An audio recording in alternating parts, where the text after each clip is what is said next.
I have one in the backpack. Oh, não pode pôr a mão pra fora. Bom, combinados.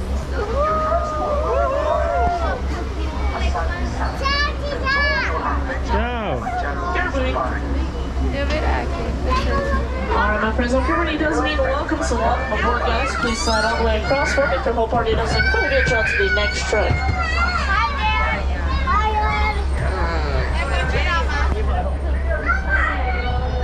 Alright, my friends on the right, watch your hands, arms, feet, legs. Doors are going to be sliding shut.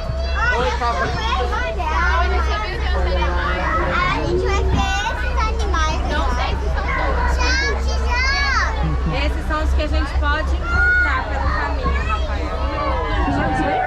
Now, while we are out on the reserve, I say please stay seated for me at all times, keeping your hands, arms, feet, and legs within the vehicle as well.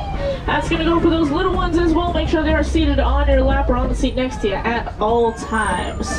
Now, we are going to be headed on in here to the Little Aturi Forest, and the animals here do rely heavily on their camouflage as their first form of defense, so we'll have to keep a sharp eye out for them. All right. We're going to start off pretty quick. We're going to start on the left, we'll work our way to the right. So on the left-hand side, you'll see these dark lancelets with the horns. Those are bongos, and they're known as the ghosts of the forest because they're so rarely seen. And the lighter ones without the horns, those are greater coos. Now those ones there are females. You can tell that because the males would have horns, and you would definitely notice those horns because they can get around 6 feet long. On our right-hand side, we're going to see an okapi. Now many people assume that the okapi would be a relative of the zebra, given those stripes there, but we actually know that they are relatives of the giraffe. They're practically these same skull structures. And they also have prehensile tongues, just like those giraffes do. Just a fancy word for flexible, meaning that tongue is going to help them grab onto their food, and they'll have no trouble whatsoever if it leaves right off branches. Now we'll pull on down here, we'll see what else is hanging on out in the forest today.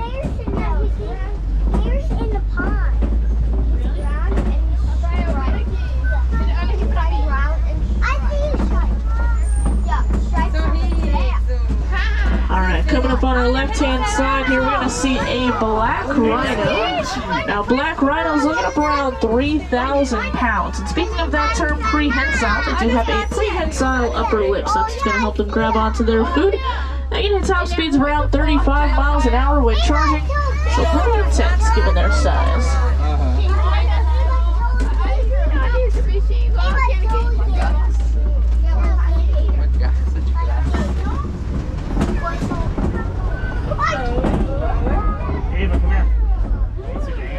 Alright, my friends, coming up on our left-hand side here, you see that bird hanging on out there? That is a saddle-billed stork. Just get that name from that yellow coloration on its bill. Looks sort of like a saddle, but those are some pretty large birds. When fully standing, they can actually get up around 5 feet tall.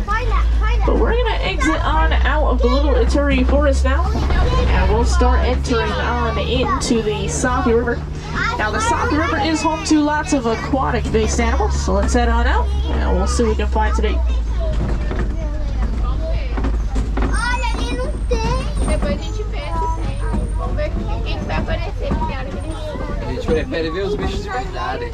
Alright, hard look over your right-hand shoulder. Need to get to see a Nile hippo hanging on out back there. If you can't see it too well, just make sure you stay seated. 4 minutes is only one section. There's much more minutes come across.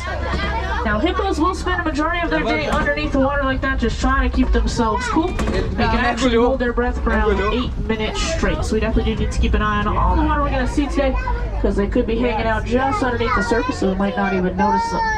As we push on up here, these lighter birds on the island to our left are some pink-backed pelicans, and they do get that name from the coloration that shows up on their skin, mostly during their mating season. But they have a pretty large wingspan at about 7 to 9 feet, which, to put that into perspective for you, that's about the width of the canopy up above your heads there on the truck. We'll see another group of hippos coming on up in the water here for us. Now, a group of hippos is actually called a bloat. And at night times when they typically do come on out of that water, they will walk for miles just to find their next food source. But they usually do wait until it cools on down a bit as well.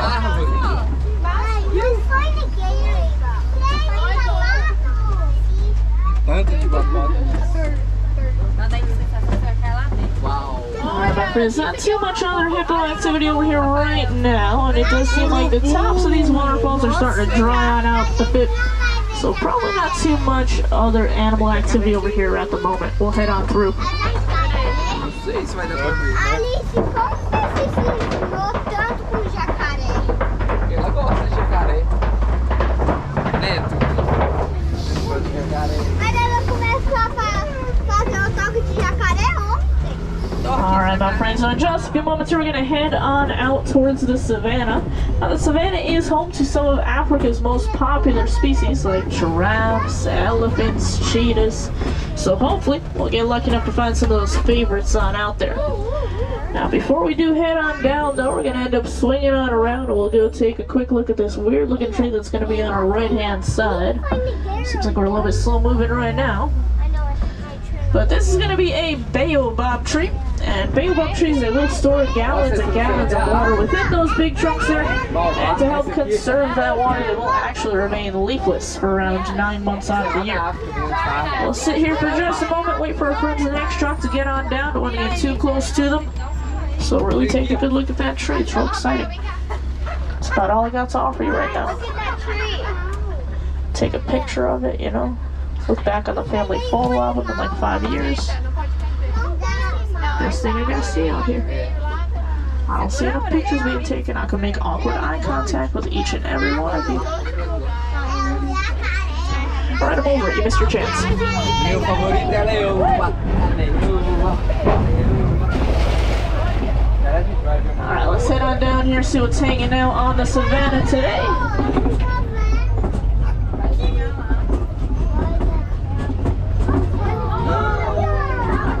Alright, we're going to start off pretty quick here on our right-hand side. These teeny tiny little antelopes here are springbok. Now they most definitely do live up to their names. They'll jump about 6 feet straight up into the air with 13 feet forward. Also hit top speeds of around 50 to 60 miles an hour. So pretty quick little animals going almost as fast as cheetahs. Alice. Now that's as Aqui, olha big aqui, as pra você tirar uma they'll foto. Alice, Teeny tiny as they look, those are all fully grown adults. They weigh about 70 to 100 pounds on A average. girafa. Lá, Alice, aqui, Alice. Aqui, ó. Deep out to your right hand side, don't worry about too much right now. We're gonna make our way on over there in just a few. And where we see all those other trucks, we'll end up there as well. Now we'll push on up, take a look at these gray animals on our right hand side. These are some white-bearded wildebeest. Their name literally just translates to the words wild beast, but they're also known as the new GNU after the noise that they make. Around 1.5 million of those guys will migrate together 500 to 1,000 miles each and every year. Now that migration is actually so large, you can see it from the International Space Station, so kind of crazy. To our left-hand side, we're going to see some African wild dogs, also known as the painted dogs because of those spectacular coats they've got. Now, each one of those coats is actually individual to each of them, just like our fingerprints are individual to each of us. Now, that individuality actually helps them to find each other and determine who's who within their pack. They do one of the highest success rates in hunting at about 90%. That's because of their ability to hunt as a pack. They will quite literally hunt their prey until it drops from exhaustion, so they do not give up easily. Make sure we do stay fully seated at all times for me, friends. Alright, some more of these wildebeest here on our left, but deeper on out you're going to see some sable antelopes. They're actually the emblem of the Harambe Wildlife Reserve, and that's because of their strength. In fight or flight situations, those guys will most typically choose to fight. Now, if you notice those stripes on those wildebeest, though, those actually are not stripes within their coats. Instead, they're actually some slit stains. So they're going to look different between each wildebeest, and sometimes even different day to day individually. Now, these mounds we're seeing on either side of us here, these are some termite mounds, and they'll get to be as hard as concrete. Some of the larger animals out here like to use them as scratching posts. Once they're scratched down a little bit, the antelopes like to hop it up there, use them as vantage points. Real good example of animals that like to do that. Those teeny tiny little springbok over there. Like I said, that's as big as they'll ever get, so being able to jump on up there, gotta give them a height advantage they don't typically have. Alright, my friends. Now, seems like we're gonna be hanging on out here for a few. Out here on the reserve, these animals do have the right of way, so when they want to cross in front of the trucks, stop in the middle of the path, we slow down, stop, let them do their thing. So sometimes we can get a little bit backed up like this, so events like that happen. For anybody who doesn't know, we are all actually driving these vehicles. We are not on a track right now, so these animals really can't go wherever they'd like to go. But we got one path that we drive on. So if one person stopped, we're all stopped back behind them like this. Seems like we're already pushing on up a bit here, though. We'll see how far we can get. I'll make no promises. Será que ela vai vir aqui? Vamos tirar a Finha. Vem cá pra gente fazer um carinho.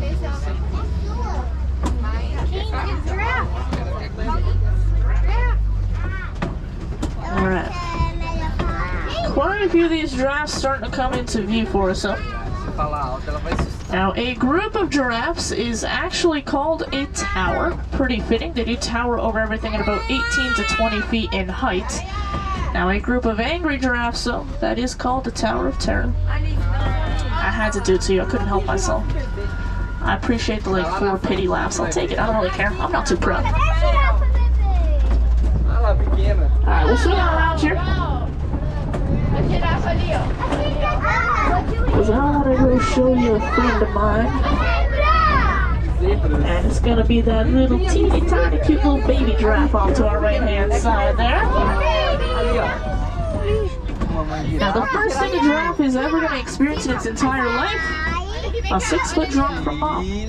Now it sounds pretty intense, but it's actually quite necessary. It's going to force the air up into their lungs, and it gets their heart started. It gets them up and moving pretty quickly. Now right at birth, those baby giraffes will be standing about 6 feet tall themselves, so pretty large right from the get-go. These zebra we're going to see are specifically Hartman's mountain zebras, so they're going to have a little bit of a smaller hoof than most other zebras do. That's because they're native to the mountainous regions within Africa. That smaller hoof is going to allow them to traverse those rocky terrains much easier. But we're going to look at all these animals here. We're going to keep swinging on around. Bem parecido com o real mesmo.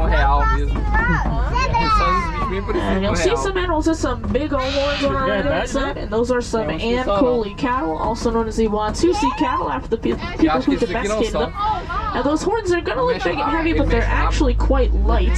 The inside is a honeycomb type structure. Blood flows through that, and that helps them regulate their body temperatures.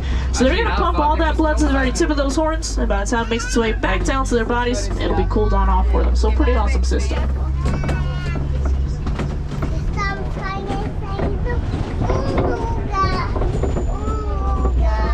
Seems like maybe just a little bit of a different angle on that. Now they are actually seen as a symbol of wealth within the Watusi tribe. So the more cattle you got, the more rich you seem to your friends around you. Not too much else happening in our immediate vicinity here though, so we'll just keep pushing on through. Talvez vai ver jacaré. Talvez. Porque ali tem jacaré. Ah não, crocodilo.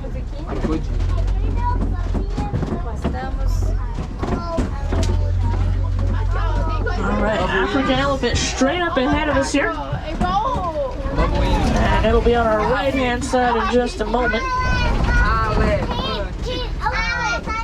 I'm gonna move us past this tree here. On our left hand side we're also gonna see some mandrills. Now the mandrill is actually the largest monkey in the world, with the males getting up around 100 pounds. They're known for those blown red markings on their faces that will actually get brighter as they get more excited, so almost similarly to the way that we blush. And I still think we can get a better look than this on our friend, so I'm going to keep moving us on up. Eu vi babuíno, pai. Eu vi também. Na verdade é mandril. Alright. A little bit closer on over here. Now, if you notice that elephant's back, it's going to look a little bit dirty, a little bit dusty. Elephants, they do like to fling dirt and mud up onto their backs. Acts as a natural sunblock for them. They're meant to have some very sensitive skin. But because that is the only elephant in the area, pretty safe to assume that that one there is a male. Now, elephants, they are a very social species, but they're a matriarchal society at that. So the females, they're going to stick together their entire lives along with their young. The males, once they reach around their teenage years, will tend to break on off from the rest of the herd. They'll go live either by themselves or in loose all-male groups. Now, typically those males aren't too far off from some of those larger female herds, though. So hopefully we can find one of those up ahead of us.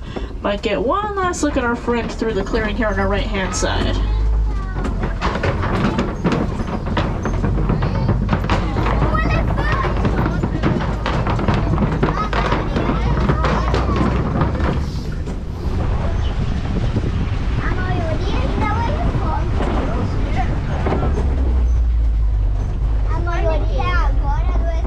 friends, so as we head deeper on into elephant territory, I'm seeing some pretty good signs here.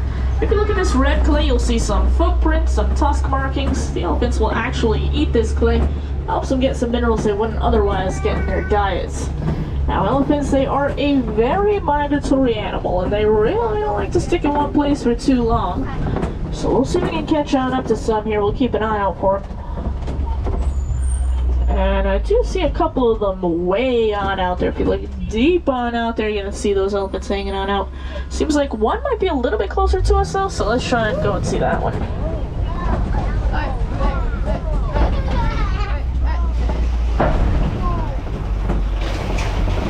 Alright. Starting to see a few coming on out closer to us. That'll be a good view here in just a few. Now, the trunks that those elephants have are quite impressive. They're actually made up of tens of thousands of muscles, so a very intricate system. That means that they're going to be strong enough to bulldoze down something as large as a tree, but pick up something as small as a penny. Now, we'll head on down towards the watering hole here in just a moment. That's a very important resource for all animals out here in Africa. Of course, allowing them to just cool on down and grab a drink. Sometimes it's used as a social gathering spot as well, and that definitely does include for those elephants. At least one of our friends on down here, but we'll get a pretty cool view.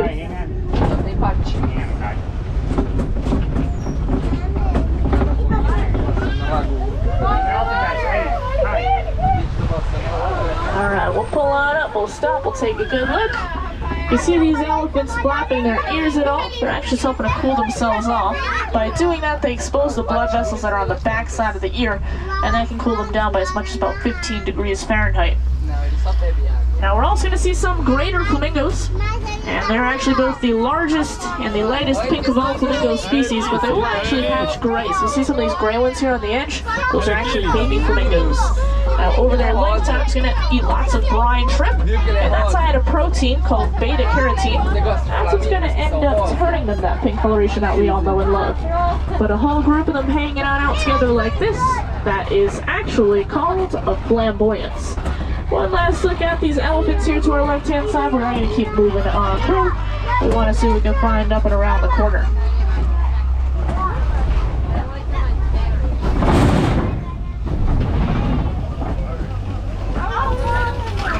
Alright, we'll see a couple of white rhinos hanging on out. Now, white rhinos, they'll get up around 5,000 pounds. They do get their name from the Afrikaans word vite.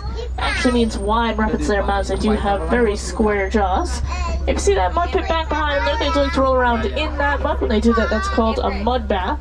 So they'll plop themselves on down right in the middle, roll all the way around, just trying to get their bodies completely covered. That's going to act as a natural sunscreen for them, a natural insect repellent, and just help to keep them overall cool. So very important behavior for them. So if you do notice any different colorations on their skin at all, usually just some dry blood from earlier on the day, just proof of them taking one of those mud baths. They'll take them quite frequently, especially on those hot days. So you can maybe find any more of those rhinos, because where there are a couple, there's usually more.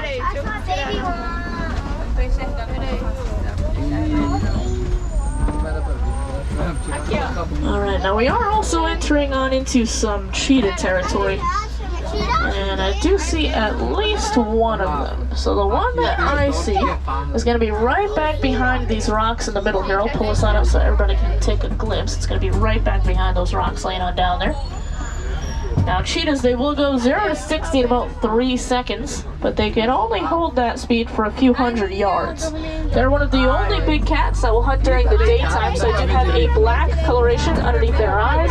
That's the natural sun reflector for them. Sort of the same way as we put black underneath their eyes. A couple more of them laying on down on the hill here to our left, much closer to us and right out in the open there. Now they also have those big heavy tails that act sort of like a boat rudder would. So it's going to help them to change direction, keep their balance, all while running at those high rates of speed.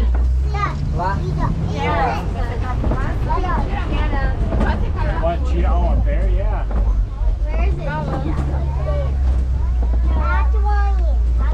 Alright my friends, so we are coming on up towards some Kopi rocks, and Kopi rocks are typically used by predators such as lions. They'll go all the way to the top, just allows them to survey the savannah a little bit easier, so their next prey might be hanging on out at. Now we are going to go around the entirety of these Kopi, so if there's anything to find on up there today, I promise you we will.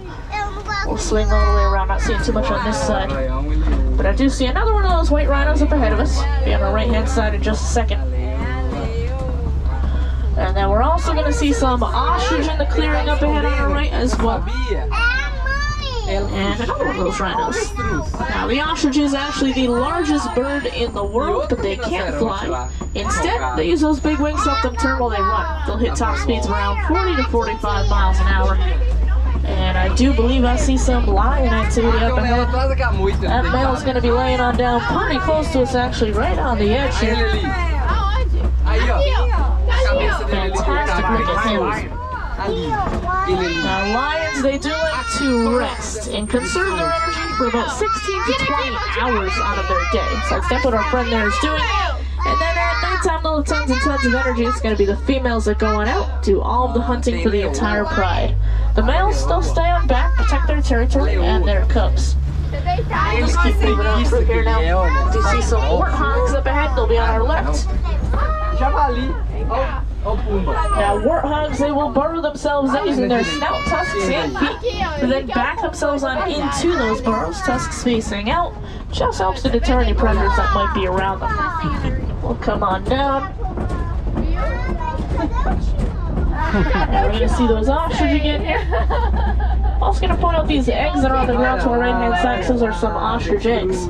Now, ostrich eggs, they are so strong that the average human adult male could stand on them, and they still would not crack. So very strong, very impressive. A little bit of a different angle on these warthogs as we go on through. They are very resourceful animals. If there are burrows left behind by others, they're just going into those instead of having to spend the time to make their own.